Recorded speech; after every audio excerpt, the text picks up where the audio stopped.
গিন্নি, ও গিন্নি, কই গো গিন্নি? আরে কোথায় গেলে? এই মানুষগুলোকে নিয়ে এই হয়েছে জ্বালা। কোথায় যে চলে যাই, কাজের সময় কাউকে পাওয়া যায় না। সারাদিন যে কি করে কে জানে। কি হলো নাকি? গরুর মতন চিল্লাচ্ছ কেন? আচ্ছা, তাহলে মহারানী শুনতে পেয়েছে? পরম সৌভাগ্য আমার, আমাকে উদ্ধার করেছো। এখানে আসো, কথা আছে। বলো এবার কি হয়েছে? চিল্লি চিল্লি যেন কানের মাথা খেয়ে নিল।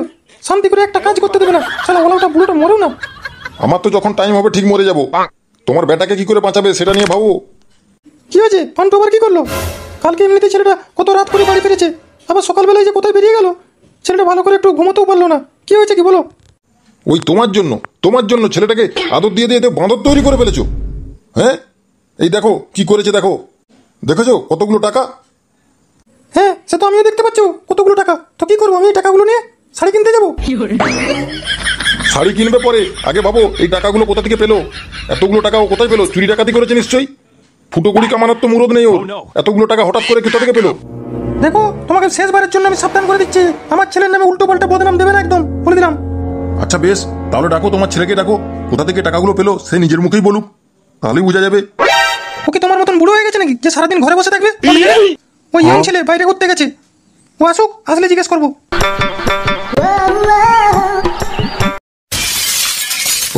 ওই তো কুলাঙ্গারটা এসে গেছে। জিজ্ঞেস করো, তোমার পিছনে দাঁড়িয়ে আছে, জিজ্ঞেস করো।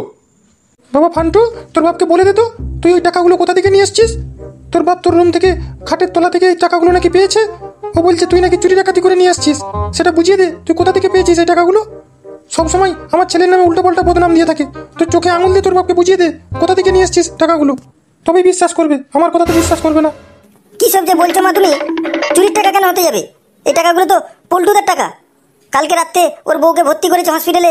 কালকে তো আমি হসপিটালেই ছিলাম, সেখান থেকেই তো রাত হলো বাড়ি আসতে। আজকে আবার এই যে টাকাগুলো নিয়ে দিতে যাবো হসপিটালে, ওর বউয়ের বাচ্চা হবে। আরে পল্টুর বউয়ের তো এই কদিন আগে বাচ্চা হলো, ওর সঙ্গে বাজারে দেখা হয়েছিল। তা আবার কোথা থেকে বাচ্চা? এই নিশ্চয়ই ফান্টু আমাকে ঢপ দিচ্ছে। পাক্কা এটা চুরির টাকা, আমি পাক্কা বুঝতে পেরে গেছি। কি রে আরামজাদা, তুই কি ঢপ দেবার আর জায়গা পাসনি? আমাকেই পেয়েছিস ঢপ দেবার জন্য। বাজারে পল্টুর সাথে দেখা হয়েছিল, পল্টু নিজে মুখে আমাকে বললো পল্টুর বউয়ের এই কদিন আগে বাচ্চা হয়েছে। ওর কি পেটে বাচ্চার খনি রয়েছে নাকি যে আবার বাচ্চা হবে?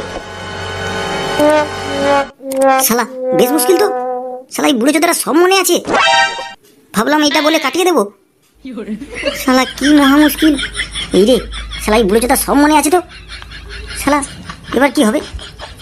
বুড়োটাকে কি করে বোঝায়? আর পল্টুদার এই কদিন আগেই বাচ্চা হয়েছে, এত তাড়াতাড়ি তো বাচ্চা হওয়াও সম্ভব নয়। শালা এই মহা মুশকিল তো। এই বুড়ো ভামটার শালা এখনই এইসব জিজ্ঞেস করার কথা। টাকাটাও শালা পেয়ে গেছে। আজকের দিনটা কোনো রকমে পেরিয়ে যেত, টাকাকে আমি ভ্যানেস করে দিতাম। এবার যে কি করে বোঝায় এদেরকে কে জানে। ভগবান একটা রাস্তা দেখাও ভগবান, অনেক কষ্টে এতগুলো টাকা রোজগার করেছি, ভগবান একটা রাস্তা দেখাও। কি রে হারামজাদা, মিথ্যাটা ধরা পড়ে গেছে, ওই জন্য মুখে হাত দিয়ে দাঁড়িয়ে আছিস? দেখো বাবা, সবসময় উল্টো পাল্টা দোষারোপ দেবে না, আমাকে বলে দিলাম। আমার কথা যদি না বিশ্বাস হয় তুমি পল্টুদাকে ফোন করে জিজ্ঞেস করে নাও। হ্যাঁ রে, আমি তোর বাপ না তুই আমার বাপ? হ্যাঁ, একটা মেয়ের 10 দিন হয়নি বাচ্চা আছে, আবার কি করে একটা বাচ্চা হবে? হ্যাঁ, তুই কি আমাকে শেখাচ্ছিস? না তুই আমার বাপ না আমি তোর বাপ, কোনটা আগে বল? না না, চুপ করে থাকলে হবে না, কথা চালিয়ে যেতে হবে, হার মানলে হবে না। আমার নামও ফান্টু, দেখি তুমি কতক্ষণ চালিয়ে যেতে পারো, তারপর আমিও দেখছি। বাবা, আরে তোমাকে তাহলে পুরো ব্যাপারটা খুলে বলি, তাহলেই তুমি বিশ্বাস করবে আমাকে। তুমি মিছিমিছি আমার উপর দোষারোপ দিচ্ছ। শোনো তাহলে, আরে পল্টুদার তো বাচ্চা হয়েছে, সেটা তো সকলেই জানে। এটা নিয়ে আমি তোমাকে মিথ্যা কথা কেন বলতে যাব? আরে এরকম কাঁচা কাজ আবার কেউ করে? শোনো, আরে ডাক্তারে বলেছিল পল্টুদাকে যে দুটো বাচ্চা একসাথে বের করতে গেলে ওর বউয়ের বাঁচার একটু রিস্ক হয়ে যাবে, বাঁচানোটা রিস্ক হয়ে যাবে। তাহলে এবার পল্টুদাকে যেটা বললো যে একটা বাচ্চা এখন বের করে নিচ্ছি, আর একটা বাচ্চা আর কদিন বাদে যদি ব্যথা উঠে তখন বার করবো। সেই জন্যই তো 10 দিন বাদে ব্যথা উঠেছে, ওকে হসপিটালে ভর্তি করেছে।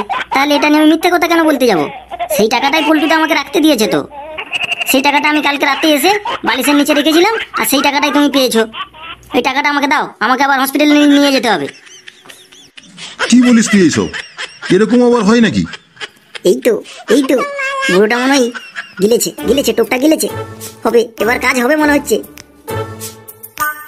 হ্যাঁ গো বাবা, তাহলে আর কি বলছি। আরে এরকমও হয়। আরে আজকের ডেটে কত কিছু রোগ বেরোচ্ছে তুমি জানো? এমন এমন রোগ বেরোচ্ছে ডাক্তার অপারেশনই করতে পারছে না। ওইসব শিখেই আসেনি, তাহলে তাও রিক্সে রিক্সে করতে হচ্ছে বুদ্ধি খাটি খাটি। বলো কত রকমের রোগ বেরিয়েছে, এমন এমন রোগ বেরিয়েছে তার তো কোনো ওষুধই বেরোয়নি। শালা যা সব রোগ বেরোচ্ছে, সে রোগের চিকিৎসা করতে যে ডাক্তাররাও হিমছিম খেয়ে যাচ্ছে, এটাও আমি শুনেছি অবশ্য। ফান্টুর কথাটা তো ফেলে দেওয়া যায় না, হতেও পারে, না হওয়ার কিছু নেই। এই তো বুড়োটা মনে হয় টোপটা গিলে হজমও করে ফেলেছে মনে হচ্ছে। আর একটু টোপ দিয়ে দিই, এবার একটু টোপটা বড় সড়ো দিতে হবে। এটা একটু বোয়াল মাছের টোপ দিতে হবে, বোয়াল মাছের টোপ। আরে বাবা তুমি শুনেছো এই কদিন আগে যে একটা কেস ঘটেছিল?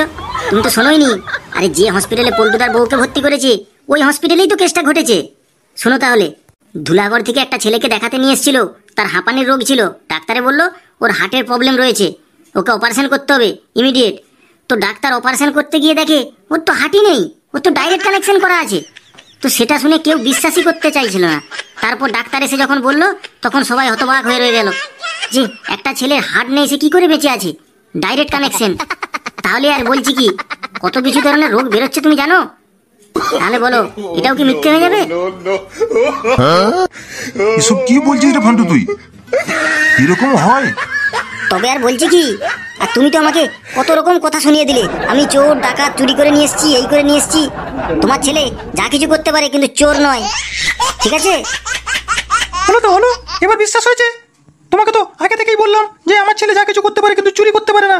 আর তুমি আমাকে কত কথা শোনালে, আদর দিয়ে দিয়ে বাঁদর তৈরি করেছি, এই করেছি সেই করেছি। তোমার ছেলে একটু তো ভালোবাসতে পারো নাকি? তোমার ছেলে তো নয়, কথাটা মনে রাখো। আমার ছেলের নামে কিন্তু দোষারোপ দিবে না, আর বলে দিলাম, শেষবারের মতন সাবধান করে দিচ্ছি। না না, আমি আর তোকে মিথ্যে দোষারোপ দেবো না ফান্টু। তুই যা যা বাবা যা, এই টাকাটা নিয়ে গিয়ে তাড়াতাড়ি হসপিটালে জমা দে। হয়তো এই টাকাটার জন্য হসপিটালে অপারেশন করছে না, পল্টু হয়তো হরবড় হবে বেচারি। যা যা, টাকাটা নিয়ে তাড়াতাড়ি তুই যা তো হসপিটালে যা।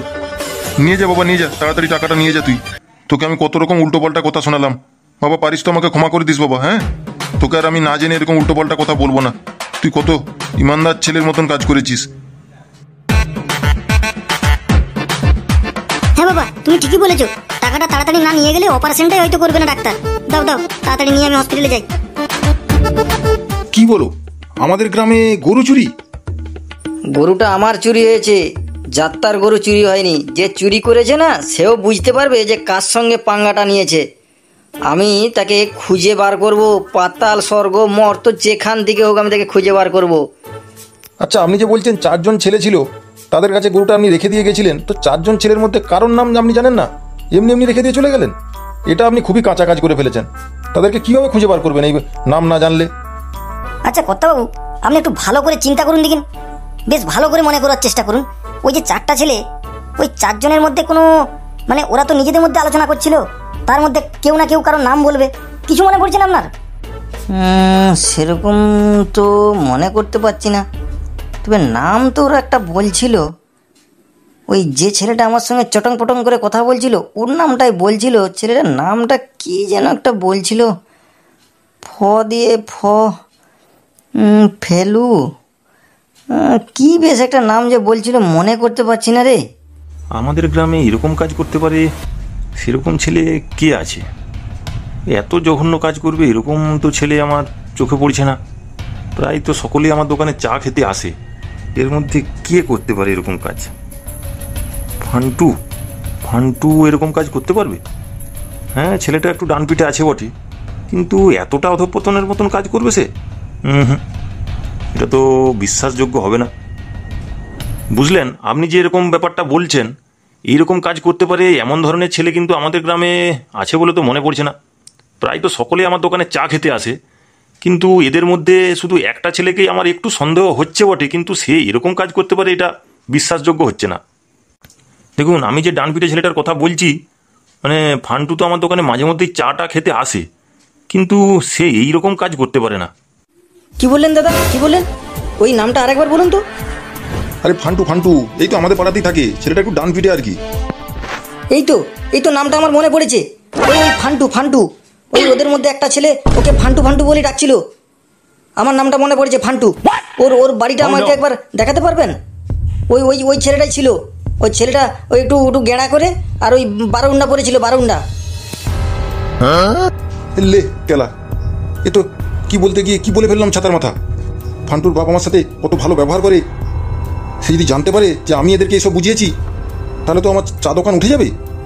যা শালা, এ তো কেঁচো করতে গিয়ে কেউটে বেরিয়ে গেল। এবার কি করি? এই শালা দেখে দেখে ওর ফান্টু নামটাই মনে পড়লো, আর কারো নাম মনে পড়লো না। আবার যদি সত্যি ওই ফান্টুই এই কাজ করে থাকে, বাস বাস, তাহলে তো আমার মানে একদম সাধ্য শান্তি আলিসমিন্দি সব করে দেবে ওর যা ছেলে ডান পিঠে। রে বাপরে, শালা কি করতে গিয়ে যে কি করে ফেললাম, এবার কি হবে? কর্তামশাই, আপনি শুধু ওই ছেলেটাকে আমাকে একবার দেখিয়ে দিন, ওকে পিটিয়ে না সব কথা হুড় করে বার করে নেবো, আর তোমার গরুও ঠিক বেরিয়ে চলে আসবে। পচা তুই থাম, উত্তেজিত হোস না। ওই ছেলেটার নাম যখন আমার মনে পড়েছে না, এই কান টানলেই ঠিক মাথা আসে। আমার গরুও খুঁজে বার করবো, আর ওই ছেলেটাকেও উচিত শিক্ষা দেবো। তুই এত উত্তেজিত হোস না। ও দাদা, আপনি কি ফান্টুর বাড়িটা চেনেন? আমাদেরকে একটু দেখিয়ে দিলে খুবই উপকৃত হতাম। হো ভগবান, এবারের মতন আমাকে এই যাত্রায় বাঁচিয়ে নাও ভগবান। এ ভুল আমার আর জীবনে হবে না। আমি চা দোকান নিয়ে বেশ খুশি আছি। এই যাত্রায় আমাকে ভগবান বাঁচিয়ে দাও, তুমি বাঁচিয়ে দাও। এ শালা লোকটা তো হাত ধুয়ে আমার পিছনেই পড়ে গেছে, একে বাড়ি না দেখিয়ে তো উপায়ও নেই। ভগবান আমাকে বাঁচাও, তুমি এই যাত্রায় বাঁচাও ভগবান। হে ভগবান, তোমাকে আমি 16 আনা দিয়ে পুজো দেবো ভগবান। এই যাত্রায় আমাকে বাঁচিয়ে নাও ভগবান। ফান্টুর চোখ করে যে পড়েছে তার ভবলীলা শেষ হয়ে গেছে। আমি ওকে ভালো করে চিনি, ও যা ডান পিঠে ছেলে। ভগবান আমাকে বাঁচিয়ে নাও তুমি।